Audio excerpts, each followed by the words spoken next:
आज हम लोग डिस्कस करने वाले हैं अपना एक और नया टॉपिक जिसका नाम है what is the role of the public prosecutor. ठीक है, यानी कि पिछले वाले क्लास तक हम लोग यहाँ तक पढ़ चुके थे पूरी तरीके से, है ना। अब देखिए यहाँ पे हमारे टॉपिक में जो वर्ड इस्तेमाल हुआ है वो है पब्लिक प्रोसिक्यूटर, है ना। अब पब्लिक प्रोसिक्यूटर कौन थे इसके बारे में हम लोग एक फटाक से रिवीजन कर लेते हैं।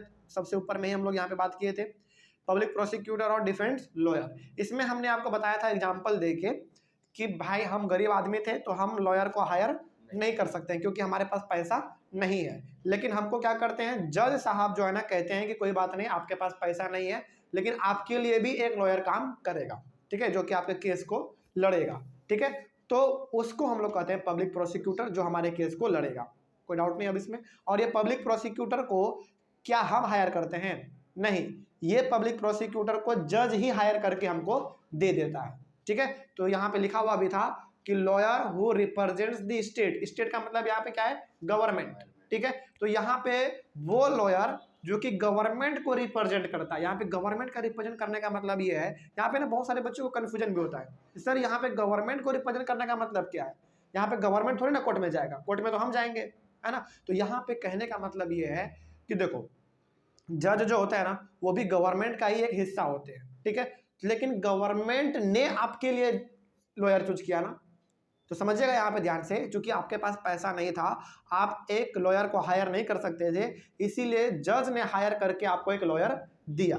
ठीक है, तो कहीं ना कहीं हम ये कह सकते हैं यहाँ पे कि ये किसको रिप्रेजेंट करेगा कोर्ट में? स्टेट को, यानी कि गवर्नमेंट को रिप्रेजेंट करेगा। और गवर्नमेंट के रूप में किसको? आपको। ठीक है, इस बात को आप ध्यान में रखिएगा। यहाँ पे बेसिकली इसलिए कहा गया है कि ये स्टेट को रिप्रेजेंट करता है कोर्ट में, यानी कि गवर्नमेंट को रिप्रेजेंट करता है कोर्ट में, क्योंकि गवर्नमेंट का ही एक हिस्सा होता है हमारा जज, और जज साहब ही उस पब्लिक प्रोसिक्यूटर को चूज करते हैं, हमको देते हैं और वो हमारे लिए केस लड़ते हैं। ठीक है, तो यहाँ पे स्टेट का बिल्कुल मतलब गवर्नमेंट ही है, लेकिन यहाँ पे गवर्नमेंट के रूप में हम हैं, जो कि हम हायर नहीं कर सकते थे, तो जज ने हायर करके दे दिया हमको। ठीक है, तो पब्लिक प्रोसिक्यूटर बेसिकली वो लॉयर होता है जो कि हमारे लिए केस लड़ता है। ठीक है, और उसको हम हायर नहीं कर सकते हैं, वो जज ही हायर करके हमको एक दे देता है कि आप इसके लिए केस लड़िए। और डिफेंस लॉयर वो जो कि हमारे विपक्ष में है, यानी कि हमारा अपोजिशन में है। ठीक है, जो लॉयर दूसरे वाले केस को लड़ेगा उसको हम कहेंगे डिफेंस लॉयर। ठीक है, चलिए आगे बढ़ते हैं, तो टॉपिक पे दोबारा आते हैं। टॉपिक का नाम था what is the role of the public prosecutor. तो जिस लॉयर को हम हायर नहीं कर पाए थे, जज साहब ने हायर करके हमको दिया था कि भाई लो तुम्हारा ये केस लड़ेगा, उस प्रोसिक्यूटर का यानी कि उस लॉयर का क्या रोल है ना, उसके बारे में हम लोग बात करते हैं। देखिए लिखा हुआ है, in court the public prosecutor represents the interest of the state, यानी कि पब्लिक प्रोसिक्यूटर कोर्ट में किसको रिप्रेजेंट करेगा? स्टेट, यानी कि गवर्नमेंट को रिप्रेजेंट करेगा। और गवर्नमेंट का मतलब यहाँ पे क्या है? वो आम आदमी जिसके लिए वो केस लड़ रहा है। लेकिन बहुत बार क्या होता है ना, बहुत बार गवर्नमेंट के खिलाफ भी केस हो जाता है ना, बहुत बार गवर्नमेंट के अगेंस्ट भी केस हो जाता है। तो उस गवर्नमेंट के केस को भी जो लड़ेगा ना, उसको भी हम लोग पब्लिक प्रोसिक्यूटर ही कहते हैं। मतलब कि पब्लिक प्रोसिक्यूटर एक तरीके से आप कह सकते हैं सरकारी वकील होता है। ठीक है, जो सरकार के लिए भी काम करता है, और जिसके पास पैसा नहीं है, जो सक्षम नहीं है एक लॉयर को हायर करने के लिए, उसके लिए भी ये काम करेगा। तो याद रखिएगा हमेशा, पब्लिक प्रोसिक्यूटर गवर्नमेंट के लिए भी काम करता है। यानी कि मान लीजिए गवर्नमेंट पे ना ये आरोप लगा दिया गया कि गवर्नमेंट ने 100 करोड़ रुपए का घोटाला किया। ठीक है, तो उसको भी कोर्ट में जाना पड़ेगा। तो वहां पे कोर्ट में जाएंगे तो क्या गवर्नमेंट खुद बोलेगा? जैसे गवर्नमेंट का लीडर, जैसे हमारे अभी कंट्री में कौन गवर्नमेंट में? बीजेपी गवर्नमेंट में है ना, तो उसका लीडर कौन है? नरेंद्र मोदी है ना। तो जैसे मान लीजिए बीजेपी सरकार पे, बीजेपी पार्टी पे बेसिकली ये आरोप लगता है कि इन्होंने ना 100 करोड़ रुपए का घोटाला किया है। ठीक है, तो क्या यहाँ पे पार्टी के सारे लोग उठ के कोर्ट में जाके बैठ जाएंगे? नहीं, यहाँ पे बेसिकली पार्टी का एक लॉयर होगा जो कि उसके लिए लड़ाई लड़ेगा, उसी को हम लोग कहेंगे पब्लिक प्रोसिक्यूटर। तो याद रखिएगा, पब्लिक प्रोसिक्यूटर बेसिकली हम कह सकते हैं सरकारी वकील होता है, जो कि गवर्नमेंट के लिए भी केस लड़ता है और उस व्यक्ति के लिए भी केस लड़ेगा जो कि सक्षम नहीं है एक अच्छे महंगे लॉयर को हायर करने में। ये ना उसी तरीके से है, जब आप बीमार पड़ते हैं तो आपके पास दो ऑप्शन है, या तो प्राइवेट हॉस्पिटल जाओ या तो सरकारी हॉस्पिटल जाओ। तो प्राइवेट में तो भाई वही जा सकता है जिसके पास पैसा ज़्यादा है, लेकिन सरकारी में तो कोई भी जा सकता है। तो वही बात यहाँ पे है, पब्लिक प्रोसिक्यूटर बेसिकली वो लॉयर होता है, वो आदमी होता है जो कि सरकारी के लिए, यानी कि सरकार के लिए भी केस लड़ेगा कोर्ट में और आम आदमी के लिए भी केस लड़ेगा। ठीक है, आगे बढ़ते। लेकिन डिफेंस लॉयर क्या होते हैं, वो प्राइवेट होते हैं, है ना, उनको बहुत मोटा पैसा देना पड़ता है तब जाकर वो केस लड़ते हैं, उसके बाद फिर आपको न्याय मिलता है। कोई डाउट नहीं अब इसमें। चलिए आगे बढ़ते हैं फिर। तो पब्लिक प्रोसिक्यूटर जो है कोर्ट में गवर्नमेंट को भी रिप्रेजेंट करेगा और आपको भी रिप्रेजेंट करेगा, यानी कि आपके लिए वो केस लड़ेगा। उसके बाद लिखा हुआ है the role of the public prosecutor begins once the police has conducted the investigation and filed the charge sheet in the court. अब याद कीजिए चार्ज शीट क्या था। चार्ज शीट एक वैसा रिटन डॉक्यूमेंट था जिसमें कि पुलिस ये लिखता है कि इसके घर में चोरी हुआ, इतने संपत्ति का चोरी हुआ, इतने बजे हुआ, इस डेट को चोरी हुआ, और इसमें यह भी लिखा रहता है कि चोरी किसने किया, है ना।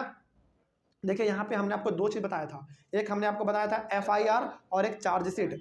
एफआईआर बेसिकली ये होता है जिसके घर में चोरी हुआ वो जाके सबसे पहले जो पुलिस को बताएगा वो एक रिटन रूप में लिख लेता है, उसी को कहते हैं हम लोग एफआईआर।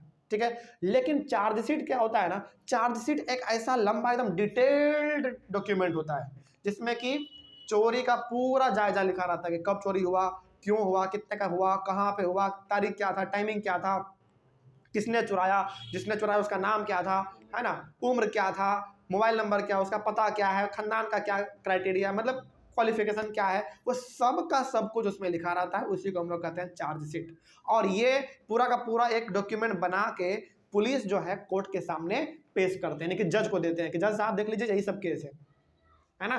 तो वही चीज हमारा यहाँ पे है। तो पब्लिक प्रोसिक्यूटर का कोर्ट में अपना उसका जो काम है वो कब शुरू होता है, तब शुरू होता है जब पुलिस पूरा इन्वेस्टिगेशन कर लेता है, चार्जशीट बना के जज के सामने पेश कर देता है, उसके बाद हमारा पब्लिक प्रोसिक्यूटर आता है, सवाल जवाब क्रिमिनल से करता है। उस समय पे पब्लिक प्रोसिक्यूटर का जो काम है वो शुरू हो जाता है, उसके पहले पब्लिक प्रोसिक्यूटर का कोई काम नहीं है। ठीक है, आगे बढ़ते हैं। The public prosecutor has no role to play in the investigation. Investigation करने का काम किसका है, पुलिस का। तो इन्वेस्टिगेशन करने का काम पुलिस का है, तो यहाँ पे क्या पब्लिक प्रोसिक्यूटर का कोई रोल है, कोई भी रोल नहीं है। पब्लिक प्रोसिक्यूटर का केवल और केवल काम ये है कि वो उस आदमी के लिए केस लड़े, वो भी कोर्ट में, वहीं पे उसको बोलने का अधिकार है, बाकी उसको बाहर में इन्वेस्टिगेशन में दखल अंदाजी करने का कोई अधिकार नहीं है। तो वो केवल जो पब्लिक प्रोसिक्यूटर है ना वो जज के सामने ही बोल सकता है। आगे है the public prosecutor must conduct the prosecution on behalf of the state. तो पब्लिक प्रोसिक्यूटर भाई किसके लिए केस लड़ेगा, या तो सरकार के लिए या तो किसी आम आदमी के लिए, तो वो उसी के बातों को ध्यान में रखेगा और उसी के बातों को जज के सामने बताएगा। ठीक है, आगे it is the duty of the public prosecutor to act fair and not favouring one side over another in the court. तो यहाँ पे पब्लिक प्रोसिक्यूटर का काम क्या है, इसका ये ड्यूटी बनता है, इसका ये रिस्पॉन्सिबिलिटी बनता है कि जो हकीकत है वही जज साहब के सामने बताया जाए, कुछ उल्टा पुल्टा ना बताया जाए।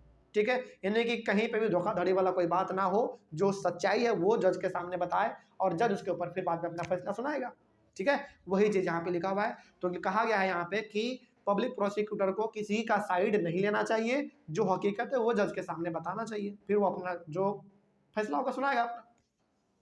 उसके बाद ये हो गया। उसके बाद also it is the duty of the public prosecutor to present the full and material facts, witnesses and evidence before the court to decide the case. मतलब कि पब्लिक प्रोसिक्यूटर का यह भी ड्यूटी बनता है कि जो भी एविडेंस है, सबूत, गवाह, जो भी एविडेंस है, मतलब वो सारा का सारा जो है जज के सामने पेश किया जाए, उन सब के ऊपर जज विचार करेगा, तब जाके अपना वो लास्ट में एक फैसला सुनाएगा। मतलब सिंपल वर्ड में भी कहा जाए, एक लाइन में भी हम लोग कहना चाहें पब्लिक प्रोसिक्यूटर क्या होता है, तो पब्लिक प्रोसिक्यूटर वो लॉयर होता है जो कि सरकारी वकील है, बेसिकली सरकारी लॉयर है, जो कि सरकार के लिए भी काम करेगा और आम आदमी के लिए भी काम करेगा। ठीक है, और इसको सारे के सारे नियम कानून ध्यान में रखने होते हैं, इसको भी पूरा रूल्स एंड रेगुलेशंस के साथ चलना होता है, इसको पूरा का पूरा जो हकीकत है वो जज के सामने बताना पड़ता है। ठीक है, तो ये होता है हमारा पब्लिक प्रोसिक्यूटर का रोल। अब तो कोई डाउट नहीं इसमें। चलिए अगले वाले क्लास में हम डिस्कस करेंगे what is the role of the जज। तो प्रोसिक्यूटर का आपने रोल देख लिया, लेकिन जज का रोल क्या है उसके बारे में भी हम लोग बात करेंगे, लेकिन अगले वाले क्लास में। Thank you very much.